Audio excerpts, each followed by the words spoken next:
Easy education BD চ্যানেলের পক্ষ থেকে তোমাদেরকে স্বাগতম। আশা করি তোমরা ভালো আছো। অষ্টম শ্রেণীর শিক্ষার্থীরা, আজকে তোমাদের এই ভিডিওয়ে আমি প্যাটার্ন অনুশীলনী অনুশীলনী 1 এর বহু নির্বাচনী অংশগুলো তোমাদের মাঝে তুলে ধরছি। এখানে আমি বহু নির্বাচনী অংশের 1 থেকে 5 পর্যন্ত যে বহু নির্বাচনীগুলো রয়েছে, কিভাবে বহু নির্বাচনীগুলোর সমাধান করবা সেই বিষয়ে তোমাদেরকে বোঝাবো। তোমরা আমার চ্যানেলটিকে একটু তার আগে সাবস্ক্রাইব করে রাখো এবং পাশে থাকা বেল আইকনটি বাজিয়ে দাও। আসো দেখো, আমি প্রথমে তোমাদেরকে বহু নির্বাচনী অংশগুলো পড়ে শোনাই। 1 নম্বরে দেখো, এখানে লেখা আছে যে 3 ক্রমের ম্যাজিক বক্স গঠনে ম্যাজিক সংখ্যা হবে অপশন। এটা একটা বহু নির্বাচনী অংশ, মানে উদ্দীপকে 3টি উত্তর দেওয়া থাকবে। এই 3টি উত্তরের মধ্যে কোন উত্তর 2টি সঠিক বা 3টি সঠিক হতে পারে, বা 2টি সঠিক হতে পারে, বা 1টি সঠিক হতে পারে। এই বিষয় নিয়ে তোমাদেরকে 3টা ক্লু দেওয়া থাকবে। 3টা ক্লুর উপর তোমাদেরকে যাচাই করতে হবে। তার আগে আমি এখন দেখে নিচ্ছি। দেখো, 3টা ক্লুর মধ্যে 1 নাম্বার ক্লুতে বলেছে যে 3 বর্গের ম্যাজিক সংখ্যার ম্যাজিক নাম্বারটা হবে 15। সেটা দেখব। এবং এই যে 3 বর্গের ম্যাজিক সংখ্যা করলে 9টি ঘর হয়, 9টি ঘরের কেন্দ্রে ছোট বর্গক্ষেত্রের সংখ্যাটি হবে 5। মানে সেন্ট্রালের যে ছোট বর্গক্ষেত্রটি তার নাম্বার হবে 5। এবং ক্ষুদ্র বর্গগুলোকে 1 থেকে 15 পর্যন্ত ক্রমিক আকারে, এই বর্গগুলোর মধ্যে 1 থেকে 15 পর্যন্ত স্বাভাবিক সংখ্যাকে সাজানো যাবে, 1 থেকে 15 পর্যন্ত। কিন্তু দেখো, আমরা জানি 3 বর্গের 3 এর উপর বর্গ করলে 9 হয়। তাহলে অবশ্যই আমরা বুঝতে পারতেছি যে 3 বর্গের ম্যাজিক ঘরে অবশ্যই 9টির বেশি সংখ্যা বসানো যাবে না 1 থেকে। তাহলে দেখো, এইটা আমরা প্রথমেই বুঝতে পারতেছি যে 1 থেকে 15 পর্যন্ত ক্রমিক সংখ্যাকে বসানো থাকে। আসলে কিন্তু না। দেখো, 3 এর উপর যদি বর্গ করি তাহলে 9 হয়। তাহলে 1 থেকে 15 পর্যন্ত কখনোই বসানো থাকে না। মানে কি 1 থেকে 9 পর্যন্ত বসানো থাকে। তার মানে আমি 3 নম্বরটাকে এখানেই বাদ দিয়ে দিচ্ছি তোমাদের সামনে। কারণ 3 এর উপর স্কয়ার করলে 9 হয়। 9 তো মানে ওখানে বলে দিয়েছে যে 1 থেকে 15 পর্যন্ত বসানো যাবে। আমরা জানি 1 থেকে 9 পর্যন্ত বসানো যাবে। তাহলে 3 নম্বর উত্তরটি আমরা এই 3 নম্বর অপশনটিকে বাদ দিয়ে দিচ্ছি। এখন দেখো 1 নম্বরটি দেখি যে ম্যাজিক সংখ্যা কত হবে। আমরা ম্যাজিক সংখ্যা নির্ণয়ের একটা সূত্র জানি, ক ইনটু ক স্কয়ার প্লাস 1 ডিভাইডেড বাই 2। তাহলে এখানে 3 এর 3 হচ্ছে এখানকার ম্যাজিক সংখ্যা 3 বর্গের বা 3 ক্রমের। তাহলে ক ইকুয়াল টু 3 ক স্কয়ার করলাম, 3 এর উপর স্কয়ার দিলাম, যোগ 1 ভাগ 2। তাহলে 3 এর উপর স্কয়ার করলে 9 আর 1 এর 10 ডিভাইডেড বাই 2। তাহলে 3 গুণন 10 ডিভাইডেড বাই 2। 2 দিয়ে যদি এই 10 কে কেটে দিই তাহলে দেখো 5 থাকে। তাহলে 3 5 15। তাহলে 3 বর্গের ম্যাজিক সংখ্যা নাম্বার হচ্ছে 15। তাহলে এইটা আমার ঠিক আছে। আচ্ছা, 3 বর্গের ম্যাজিক বক্স বিষয়ে যদি তোমাদের জানতে কোনো কিছু জানার থাকে তাহলে আমার একটা ভিডিও আছে, ওই ভিডিওর লিংকটি আমি ডেসক্রিপশন বক্সে দিয়ে দেব। যে 3 বর্গের কিভাবে ম্যাজিক বক্স, এই ম্যাজিক বক্সটা কিভাবে গঠন করতে হয় এবং 3 বর্গের ম্যাজিক সংখ্যা কত বিস্তারিত ওই ভিডিও দেখে তোমরা বুঝতে পারবে। ওই ভিডিওটির লিংক ডেসক্রিপশন বক্সে এবং প্লেলিস্টেও দেওয়া আছে, তোমরা চাইলেই দেখে নিতে পারো। এখন দেখো, এইখানে তাহলে ম্যাজিক সংখ্যাটা আমরা 15 পেয়েছি, তাহলে এটা ঠিক আছে। এখন দেখো, এখানে 9টি ঘর রয়েছে, এটা ম্যাজিক বক্সের ঘর। আমরা ক্রমান্বয়ে বসিয়ে এইগুলো যোগ করে দিলাম। এখানে 15, এইদিকে যোগ করলে 15, এইদিকে যোগ করলে 15, উপরেও যোগ করলে 15, এই পাশেও যোগ করলে 15, এই পাশেও যোগ করলেও 15। এই কয়টা আবার এইদিকে আড়াআড়ি পাশাপাশি দুইভাবে যোগ করলে 15 পেয়ে গেলাম।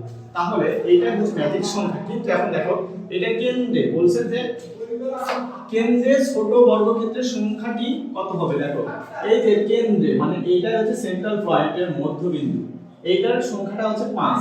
তাহলে এটাও কিন্তু ঠিক। আর কিভাবে এই সংখ্যাগুলো বসিয়েছি সেটার জন্য তোমাদেরকে 3 বর্গের ম্যাজিক বক্স কিভাবে গঠন করতে হয় সেটা ভিডিওটি দেখতে হবে। তাহলে দেখো, এখানে কেন্দ্রে রয়েছে 5। তাহলে আমার উত্তর হয়েছে 1 এবং 2 নাম্বারটি সঠিক। দেখো, নিচের কোনটি সঠিক, 1 এবং 2 নম্বরে কিন্তু সঠিক উত্তরটি দেওয়া আছে ক নম্বরে। তাহলে এই অপশনটি সঠিক। আমরা এইটাকে ধরে নেব যে 1 এবং 2 নম্বর উত্তরটি সঠিক। কারণ কি এখানে 1 আর 3 ছিল, এটা হবে না। কারণ কি 3 নম্বরটি ভুল। 2 এবং 3, এখানে 3 নম্বর রয়েছে, এটাও হবে না। গ্রহণযোগ্য 1 2 3, কিন্তু আমার 3 নম্বরটি ভুল রয়েছে। তাহলে 3 নম্বরটি হচ্ছে না। আশা করি তোমরা বুঝতে পেরেছো 1 নম্বরটি। এখন আমি 2 নম্বরে আসতেছি। 2 নম্বরে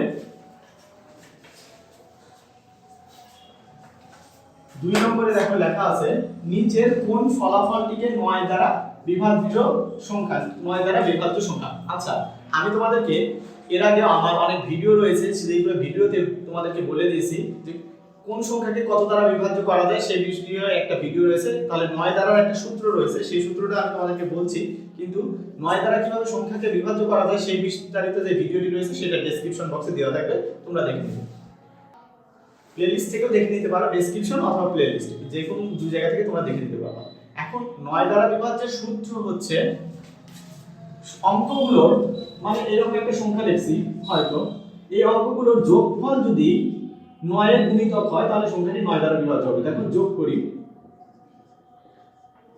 এখানে 8 এর 1 আর 8 এর 9, 9 আর 9 18, তাহলে 18 কে 9 দ্বারা ভাগ করা যায় তাহলে 2 হয়, তাহলে এই সংখ্যাটি 9 দ্বারা নিঃশেষে বিভাজ্য হবে। যে কোন সংখ্যা তোমরা যোগ করবা, যোগফল যদি 9 দ্বারা বিভাজ্য হয় তাহলে সংখ্যাটিও 9 দ্বারা বিভাজ্য হবে। এখানে 5টা সংখ্যা, 10টা সংখ্যা, 20টা সংখ্যার হতে পারে, কিন্তু ওই যোগফলটা যদি 9 দ্বারা বিভাজ্য হয় তাহলে সংখ্যাটি 9 দ্বারা বিভাজ্য হবে। তাহলে বলছে দেখো এখানে নিচের কোন ফলাফলটি 9 দ্বারা বিভাজ্য। আমি এই ফলাফলগুলোর যোগফল আগে করে নিই। দেখো ক নম্বরে দিয়েছে 52 যোগ 25 যোগ করলে 77 হচ্ছে, 5 আর 2 7, 77। 77 এর যদি যোগ করি দুইটা 7 তাহলে সেইটা হচ্ছে 14, কিন্তু 14 কে 9 দ্বারা নিঃশেষে বিভাজ্য হয় না, নিঃশেষে বিভাজ্য নয়, নিঃশেষে বিভাজ্য নয়, তাহলে এটা হচ্ছে না। খ নাম্বারটি দেখি, অপশন খ নাম্বারটি দেখি। খ নাম্বারে কি সংখ্যা আছে, এই দুটো যোগ করি, 527 যোগ 725, 7 5 12 2, হাতে থাকে 1, তাহলে 2 আর 2 4 আর 1 5, 7 5 12। দেখো এখানে এই দুটো যোগফল হয়েছে 1252। 1252 কে কি 9 দ্বারা ভাগ করা যায় সেইটা যাচাই করতে আমরা কি করব, এই সবগুলো অঙ্কগুলোকে যোগ করব শর্টকাট টেকনিকে, ভাগ করব না 9 দ্বারা। তোমরা ভাগ করেও করতে পারো, কিন্তু তোমরা এটা শর্টকাট টেকনিকে করবে, 9 যোগ করে দেব 9 এর নিয়ম। দেখো অঙ্কগুলোর যোগফল করি, 1 আর 2 এ 3, 3 আর 5 এ 8, 8 আর 2 এ 10, 10 কে 9 দ্বারা নিঃশেষে বিভাজ্য, নিঃশেষে বিভাজ্য নয়। অতএব এই যোগফলটাকে 9 দ্বারা ভাগ করা যায় না, মানে কি অবশিষ্ট থাকে না, বিভাজ্য সংখ্যাটি কত 9 দ্বারা নিঃশেষে। এবার গ নাম্বার অপশনটি দেখি, আমরা আস্তে আস্তে চেক করে করে দেখব। গ নাম্বার অপশনটি দেখি, 6 4 6, এখানে আছে 639, এইগুলো অঙ্কগুলো যোগ করে দেখি গতানুগতিক নিয়মে। যোগ করলে হচ্ছে 16, 16 কে 9 দ্বারা নিঃশেষে বিভাজ্য নয়, তাহলে এই অঙ্কটি নিঃশেষে বিভাজ্য হবে না। এবার সর্বশেষ অপশনটি, অবশ্যই এটা মিলে যাবে, কারণ দেখো 3 দিয়ে কাটা গেছে, তাহলে এটা অবশ্যই উত্তরে হবে, কিন্তু কেন হবে সেটা আমি তোমাদেরকে করে দেখাচ্ছি। 75 বিয়োগ 57, 7 আছে কত হলে এটাকে 15 ধরতে হবে, 7 আছে কত হলে 15 হবে, 8 হলে হাতে থাকে 1, 5 আর 1 6, 6 আছে কত হলে 7 হবে, 1 হলে 18, মানে 18 কে অবশ্যই 2 দ্বারা 9 দ্বারা ভাগ করলে 2 ফলাফল পাওয়া যায়, তাহলে এটা নিঃশেষে বিভাজ্য হয়। তাহলে উত্তরটা আমার এই ঘ নাম্বার হবে। তাহলে এইটার বিয়োগফলটা 2 দ্বারা বিভাজ্য। আশা করি তোমরা বুঝতে পেরেছো যে কোন ফলাফলকে 9 দ্বারা বিভাজ্য হবে। এই দুইটার ফলাফল 18, 18 কে 9 দ্বারা বিভাজ্য হচ্ছে। সর্বশেষ 3 নম্বরটি দেখো, সর্বশেষ না 3 নম্বরটি দেখো। এখানে একটু অঙ্ক দেওয়া আছে, 9999, 4 অঙ্কের বৃহত্তম সংখ্যা। এই 4 অঙ্কের বৃহত্তম সংখ্যাকে কোন বীজগণিতীয় রাশির শততম পদ, মানে কোন বীজগণিতীয় রাশির 100তম পদের এইগুলা পুরো কাজ করবে, মানে কয়ের মানটা আমাকে বোঝাতে হবে, বসাতে হবে 100। কোন 100 বসালে কয়ের মানটি এই চারটির মধ্যে কোন মানে বীজগণিত রাশি ক এর মান 100 বসাইলে সেইটার মান হবে 9999। প্রথম অপশনে আমি বসাই দেখি ক এর মানটা 100, 999 ক যোগ 1। এই বীজগণিত রাশিতে রাশির মান শততম, 999 গুণন 100 যোগ 1। দেখো এখানে ক এর মানটা শততম মানে 100তম বের করতে বলছে, ক এর মানটা 100তম, তাহলে এইখানে যতগুলো ক রয়েছে এই ক এর মানটা 100তম পদের জন্য বীজগণিত রাশি কত হবে। তাহলে এইখানে 999 যদি 100 দ্বারা গুণ করি তাহলে শূন্যর গুণগুলো করলে 9900 হচ্ছে, তার সাথে যদি 1 যোগ করি তাহলে 9901 এইটি হচ্ছে। কিন্তু তাহলে কি এইটা কি মিলতিছে? আমার 999 কিন্তু হয়নি, 9999 হয়নি, কিন্তু এখানে 9901 হয়েছে, ফলে এই বীজগণিত রাশিটি হচ্ছে না। আমি খ নাম্বারটিতে দেখি 999 গুণন 100 বিয়োগ 1, তাহলে 9990 বিয়োগ 1 সমান সমান 9899। এখান থেকে 1 বিয়োগ করলে 9899। তাহলে এইটা 9999 এর সাথে হচ্ছে না খ নম্বরটি। গ নম্বরে দেখি cos square plus 1, cos square plus 1, cos square plus 1। গ নম্বরে cos স্কয়ার মানে তো এখানে শততম পদ মানে ক এর মান 100 যোগ 1। যদি ক এর মানটা 100 বসায় তাহলে আমরা জানি যে বর্গ করতে গেলে সহজ পদ্ধতিতে 0 2টা অ্যাড হয়ে যাবে, তাহলে এখানে 100 এর উপর বর্গ করলে 100 এর সাথে আরো দুইটা শূন্য অ্যাড হবে, মানে 100 এর উপর বর্গ করলে 10000 হয়, তাহলে তার সাথে 1 যোগ করলে 10001 হচ্ছে, 10001 হচ্ছে। ভালো করে দেখো 10001 হচ্ছে। এখন দেখো এখানে আমাকে বের করতে বলছে 9999, তাহলে এই অপশনটাও কিন্তু আমার হচ্ছে না। সর্বশেষ একটি রয়েছে যে cos স্কয়ার মাইনাস 1। আচ্ছা দেখো এইখানেই দেখো তোমরা সহজেই বুঝতে পারবা 10000 মানে কি ক এর উপর যখন স্কয়ার করবা তাহলে ঘ নম্বরে রয়েছে -1, এখানে -1 রয়েছে। তাহলে দেখো এইখান থেকে 10000টা হয়েছে, ক এর উপর 100 এর উপর বর্গ করলে 10000 হয়েছে, তার থেকে যদি আমি 1 বিয়োগ করি তাহলে আমি পেয়ে যাচ্ছি 9999। দেখো এইটাই এই বীজগণিত রাশিকে সমর্থন করে যে cos স্কয়ার মাইনাস 1 সমান সমান 9999। কতর জন্য? এই শততমর জন্য, কিন্তু এটা বলে দিছে শততম মানে ক এর মানটা 100 হবে। এই সূত্রের জন্য হচ্ছে 9999, তাহলে আমরা এইটি সঠিক। পরের অঙ্কটি দেখো একটু মজা, পরের অঙ্কটি একটু বুঝতে হবে। ক সংখ্যক ক্রমিক স্বাভাবিক সংখ্যার বিজোড় ক্রমিক স্বাভাবিক বিজোড় সংখ্যা, মানে স্বাভাবিক সংখ্যা কিন্তু জোড় বিজোড় দুইটি মিলেই হয়, কিন্তু এখানে উল্লেখ করে দিয়েছে বিজোড় সংখ্যার যোগফল কত। ক 2ক যোগ 2ক বিয়োগ 1 cos স্কয়ার 2ক যোগ 1। এখন আমরা দেখো অপশনটিতে দেখব যে আমরা ধরে নিলাম যে স্বাভাবিক সংখ্যা তার বিজোড় স্বাভাবিক সংখ্যাগুলো কেমন হয়। দেখো 1 3 5 7 9 এভাবে তো ডট ডট ডট ডট স্বাভাবিক বিজোড় সংখ্যাগুলো চলতেই থাকবে, তাই কি না? কি বলছে যে cos স্কয়ার কেমন হবে, বা এইখানে ক 2 cos square minus 1 cos square 2 ক প্লাস 1 কেন হচ্ছে। দেখো এইগুলোকে যদি আমি একটু যোগ করি 4 হবে, একটি পূর্ণবর্গ সংখ্যা। এই 4 আর এই 5 যদি আমি যোগ করি তাহলে হচ্ছে 9, যেটিও একটি পূর্ণবর্গ সংখ্যা। এটা 2 এর পূর্ণবর্গ, এটা 3 এর পূর্ণবর্গ। দেখো 4 কিন্তু 2 এর উপর স্কয়ার করলে 4, 3 এর উপর স্কয়ার করলে 9, তাহলে দেখো এই 9 আর এই 7 যোগ করে দিই, পরবর্তীতে ক্রমিক স্বাভাবিক সংখ্যাগুলো যোগ করলে কিন্তু পেয়ে যাচ্ছি 16। এইখানে 16 পেয়ে যাচ্ছে, এই দুইটার যোগফল, এই দুটো যদি যোগ করি, এই দুটো যোগ করে এইখানে পেয়েছি। দেখো কিভাবে পাচ্ছি, আবার ভালো করে বোঝাই। এইটা একটা বেজোড় সংখ্যা, এইটা একটা বেজোড় সংখ্যা, সিরিয়ালের কিন্তু বেজোড় সংখ্যা, মানে কি স্বাভাবিক বেজোড় সংখ্যা। এই অঙ্কগুলোর যোগফল দেখো 1 আর 3 এর দুইটি ক্রমিক, এই যে পাশাপাশি বলছে ক্রমিক ক্রমিক পাশাপাশি, এই জন্য এই দুটার যোগফল 4।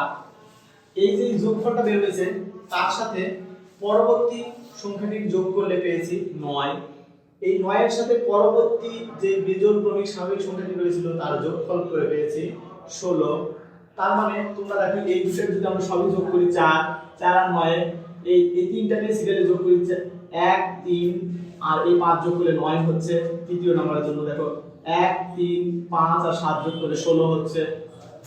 1 3 5 7 9 যোগ করলেও পরবর্তীটা কিন্তু এখানে 11 পরে এখানে 25 হয়ে যাচ্ছে। এই সংখ্যাটার জন্য যোগফল কিন্তু 25 হয়ে যাচ্ছে। তাহলে দেখো প্রত্যেকটাই কিন্তু একটি করে পূর্ণবর্গ সংখ্যা, সিরিয়ালের ক্রমিক পূর্ণবর্গ সংখ্যা। কার দেখো 2 এর 3 এর এটা 4 এর এটা 5 এর, এইভাবে ডট ডট করলে 6 এর বের হবে। এরপর যখন এখানে 13 হবে এই দুটো যোগ করলে পরবর্তী সংখ্যা এবং সিরিয়াল বের হবে। তাহলে দেখো প্রত্যেকটা মানের উপর যদি আমি স্কয়ার করে দিই তাহলে দেখো এখানে 2 এর উপর স্কয়ার করলে 4, 3 এর উপর স্কয়ার করলে 9, 4 এর উপর স্কয়ার করলে 16, 5 এর উপর স্কয়ার করলে 25, 6 এর উপর স্কয়ার করলে 36। এইভাবে আমরা পেয়ে যাব সংখ্যাগুলোকে। এখানে যদি আমি 36 হলো পরেরটা। কিন্তু দেখো এইগুলা কিভাবে মান বের হচ্ছে? বিজোড় স্বাভাবিক সংখ্যা দেখো দুইটির যোগফল, মানে এখানে দুইটি সংখ্যা রয়েছে 1 এবং 3, এই দুইটি সংখ্যার উপর মানে কি দুইটি সংখ্যা তার উপর কয়ের উপর স্কয়ার করলে এই যোগফলটা কিন্তু 4 পাচ্ছি। তাহলে দেখো তিনটি সংখ্যা, মনে করো এই ক সংখ্যক তিনটি রয়েছে, কয়ের মান 3। তাহলে দেখো কয়ের মান 3, যদি কয়ের উপর স্কয়ার করি সূত্র দেখো 3 এর উপর স্কয়ার মানে 9, তাহলে এই যোগফলটা পেয়ে যাচ্ছি 9। তাহলে এই সূত্রকে সমর্থন করতেছে ক স্কয়ার। কারণ কি দেখো কোন বিজোড় স্বাভাবিক সংখ্যা বিজোড় সংখ্যার যোগফল 9 হতে পারে না, ক হতে পারে না। কারণ কি দেখো 1 আর 3 এর যোগফল কিন্তু 4 হচ্ছে, তাহলে এটা ক বাদ। মনে করো এখানে ক সংখ্যক প্রথমে আমি এই তিনটার জন্য নিয়েছি, তাহলে ক এর মান 3 বিয়োগ 1, তাহলে 6 বিয়োগ 1 সমান 5। তাহলে এইটাও হচ্ছে না এই সূত্র হিসেবে। পরেরটা দেখো এই cos স্কয়ারটাই কিন্তু এই সূত্র হিসেবে মিলে যাচ্ছে। এইটাকে উত্তর লিখে রাখলাম। তোমরা দেখো এই যে ক এর মানটা যদি 3 দিই যোগ 1 দিই তাহলে 6 আর 1 এর 7, তাহলে এইটাও কিন্তু হচ্ছে না। তাহলে এইটাই cos স্কয়ারটি উত্তর, যে কোনো বিজোড় স্বাভাবিক সংখ্যার উপর যদি আমরা যোগফল বের করি তাহলে সেটা হবে cos স্কয়ার। মানে 2 এর উপর স্কয়ার করলে দেখো যোগফল 4 হচ্ছে, 3 এর উপর স্কয়ার করলে 9 হচ্ছে, 4 এর উপর স্কয়ার করলে 16 হচ্ছে। কয়টি সংখ্যার জন্য? 5টি সংখ্যার জন্য। 4টি সংখ্যার জন্য 16 হচ্ছে। এরকম আমরা বের করে দেখতে পাচ্ছি যে প্রত্যেকটার উপরে যদি আমি স্কয়ার করি, মানে যেই সংখ্যাটি দেওয়া আছে যত সংখ্যক তার উপর স্কয়ার করলে সেটা তার যোগফল বের হচ্ছে। সর্বশেষটি দেখো